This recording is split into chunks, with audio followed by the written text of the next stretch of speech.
Hello, hello, all, and welcome. So, this story that I wrote last week and we published, I think it was Thursday, has gotten so much play. Been getting a lot of phone calls from legislators. A lot of legislators, especially the freshman ones, had no idea that these kind of strings were attached to Medicaid expansion. But I'm going to go into all this. Again, good evening. Hello, hello. So, this is the story that we published at Education First Alliance. So it's edfirstnc.org. Please check that out. So Medicaid expansion, and they've been talking about in the Senate and in the some in the House as well. They're talking about expanding it. And there's a few stats that we'll get to in a second, but check this out. Here's some of the costs we're looking at. Now I'm going to explain to you, you're going to wish I didn't, but I'm going to explain to you kind of what these are in a minute. But check out the price tag on some of the surgeries and procedures that are covered not only under Medicaid, but our state health plan. So our state health plan covers about 750,000 employees and their dependents. So that would be teachers, that would be post office workers, people who work at, the General Assembly, for instance, support staff and the like. So not only did those 750,000 people and their dependents have John Q. Public pay for these procedures on their children also, which is our main concern, but Medicaid patients get that as well. So to give you an idea of the size we're talking about, 1 in 4 North Carolinians that you see out there walking around are on Medicaid. And so the plan would be to expand Medicaid to, they say, 150,000 families. You know what they say, right? 150 is really going to be 450, right? And so we see these government spending programs happen all the time where you can only ratchet them up, you can't ratchet them down. So we kind of know what to expect.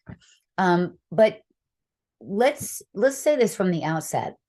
It is a moral imperative for North Carolinians to take care of very low income children. We have a lot of rural areas, and that's just, we have a lot just by virtue of the way the state is geographically. Low income families, elderly, obviously, those that are disabled. That's what the plan is there for, and it is a moral imperative that we keep it there. But let me ask you this. Let's say that we've got, a disabled person that's 42 with 2 children. Don't you think that they're going to be pretty upset if and when, and they do quite frequently, they get denied services? But these services with a high price tag that are elective, they're not necessary. Don't you think they're going to be angry that they're being edged out by these surgeries on children, adults, or whoever? Of course they will. It's not fair to the people that need Medicaid, and it isn't fair to the taxpayer. A lot of people, in fact, most people, have a moral objection, not only a financial one, to paying for child sex changes to be done. To give you an idea of what that entails, let's go over what one of the Medicaid providers here in North Carolina actually deems medical necessary. So it's a medical necessity for youth to have the following treatments.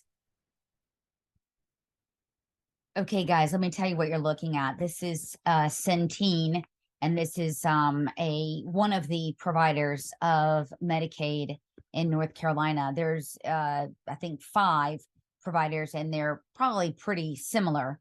But this says, look, you are going to cover gender reassignment. It is our clinical policy that this is medically necessary unless there is a rule in a particular state, like I believe there is in Florida, that you may not use Medicaid to pay for it. In North Carolina, we're one of, 9 or 10 states that says, hey, we're not going to weigh in on this, right? So there is no rule that you can or can't, which means what? You can. All right. So it says in order to have these services, gender dysphoria criteria, okay, a strong desire to be rid of one's primary, secondary sex characteristics, etc. Let's be clear. Gender identity is it's a identity diffusement issue. In other words, it is a mental issue that can and usually does go away when a person gets older. It's a disturbance in the identity, a strong conviction that one has typical feelings and reactions. Since when have we done surgical procedures on somebody who had strong feelings and reactions? I mean, because that's what they're saying here. They're not saying that you have pain in your hip and look at what the CT scan reflects. This is what we're doing. Okay, so you'll see, all right, adolescents, you see this capacity to make an informed decision to consent for treatment. I argue they do not. That's why they call it under the age of consent. And they have to be 12 continuous month in a gender role. That could be using pronouns, you guys.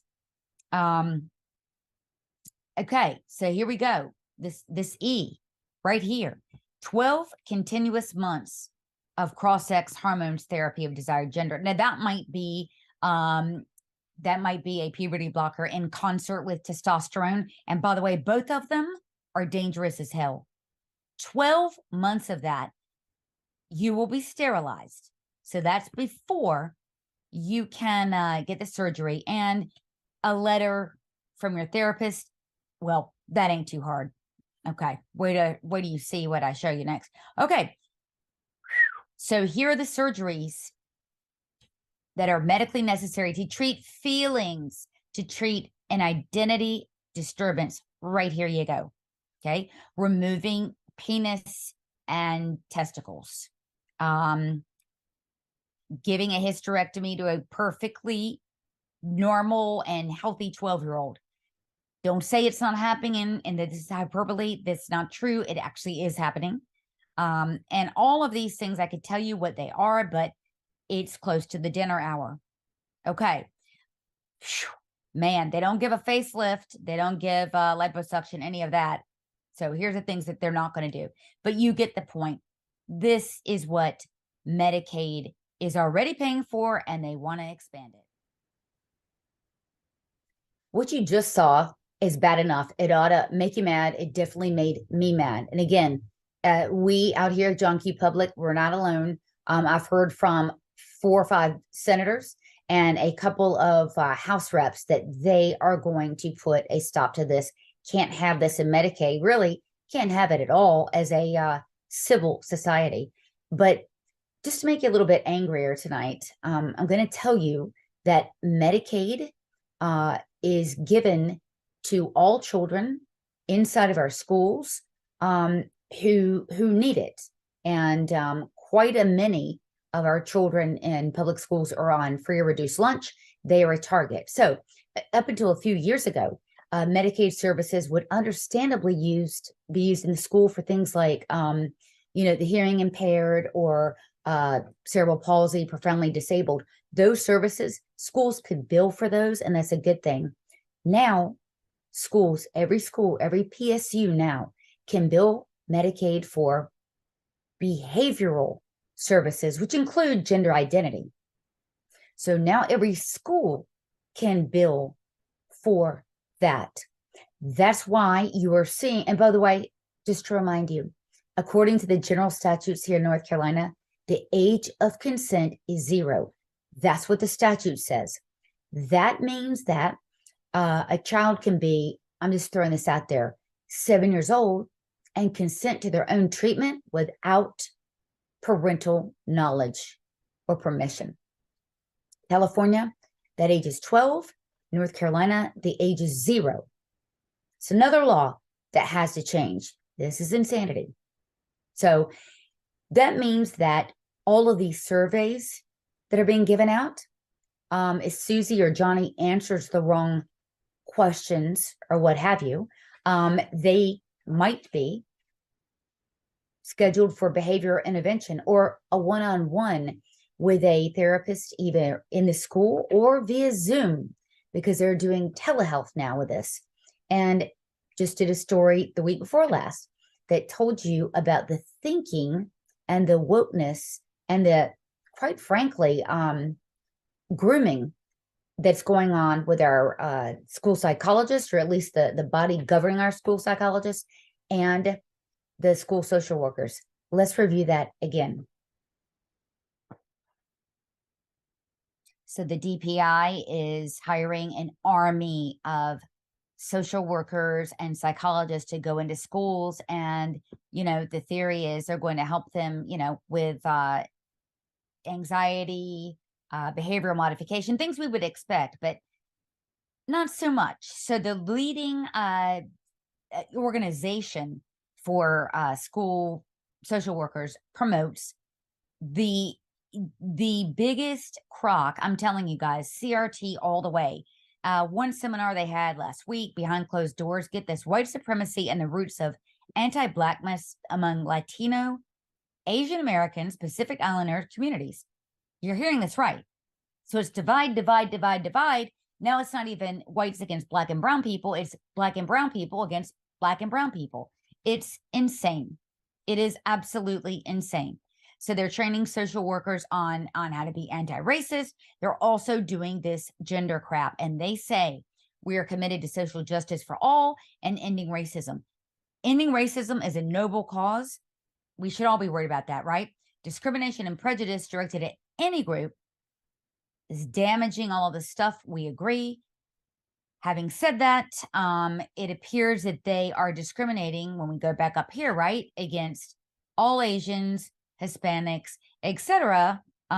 They're doing just the opposite of what they purport to want to do. Now, they are seeking $100 million for CRT promoting social workers. That's not good. And I just published this the other day. School psychologists focus on white privilege and student sexuality.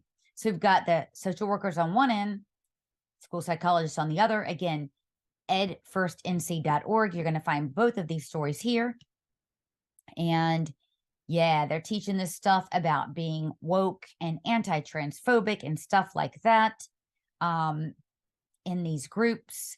Social justice matters. Again, this has nothing whatsoever to do with helping our children with the very real problems of adjusting to school craziness. This is actually, what you're looking at is a presentation from the North Carolina School Psychology Association. Look at what they're doing. Whiteness as property. So are they punishing our white students?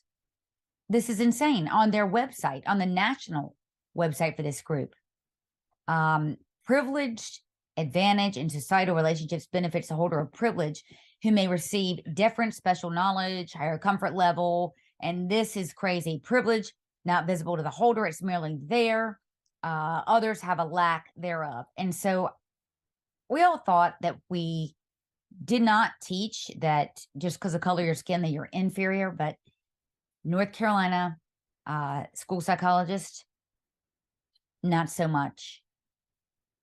So again, do you trust these psychologists who are armed and ready to diagnose clearly behind your back children with gender dysphoria? Look at this. When in doubt, remember the client is our student. No, sir. No, ma'am. The parent is in charge here. Student disclosures. If family doesn't know, don't disclose to the family directly. Okay, so if kid wants to change their gender, or if they're being groomed to change their gender, a couple lawsuits about that now going on. Can't tell parents. Remember, age of consent is 0 in these schools. Medicaid, we don't know, but it's certainly conceivable that these hormone blockers may be given out at school. Maybe they are already. We don't know. Maybe down the road. We don't know. But the fact we don't know is a problem. When in doubt, the student is a client. This is North Carolina School Psychology Association. Okay. So now we see. Now we understand the incredible risk that we have here. We've got Medicaid already. So it's already here, right? So this is already going on.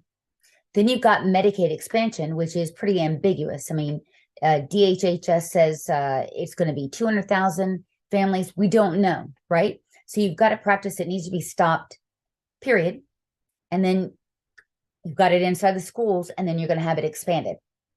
Cannot happen, guys. Cannot happen. Now, there's a bill called the Youth Protection Act. It was put up about, I think, 2 years ago. Ralph Hayes, Norm Sanderson, and Warren Daniel introduced that in the Senate. It went nowhere. It has to be reintroduced. We have to say, look, at the minimum, taxpayer funds may not go to fund any of this surgery, period. We don't need to be doing it, period. If we have to fight, we have to fight. Look, I know our legislators are very concerned about going up against this radical left mob. They're going to have to bite the bullet, and we, the John Q. public, we're going to have to support them like we never have. We cannot expect our legislators to do all the work, take all the risk, and then we're sitting out here just criticizing. We have to back them up, guys. So we've got to be ready for that. But Youth Protection Act, it has to pass in some iteration, okay? So I want you to call your House rep, call your senator, and then let them know what you're concerned about, and importantly, what you are willing to do to help support them. They need your support, okay? We're asking something from them. We're going to need to give something back. So tell them how you are prepared to support them. Bring them into their church, into your church, to talk about this. But they need your support. We need to make this happen in this legislative session. You see the urgency. You saw it with your own eyes. Oh, one more thing I want to show you. And I want to show you so you have a visual. Let's take a look at what Medicaid pays for children.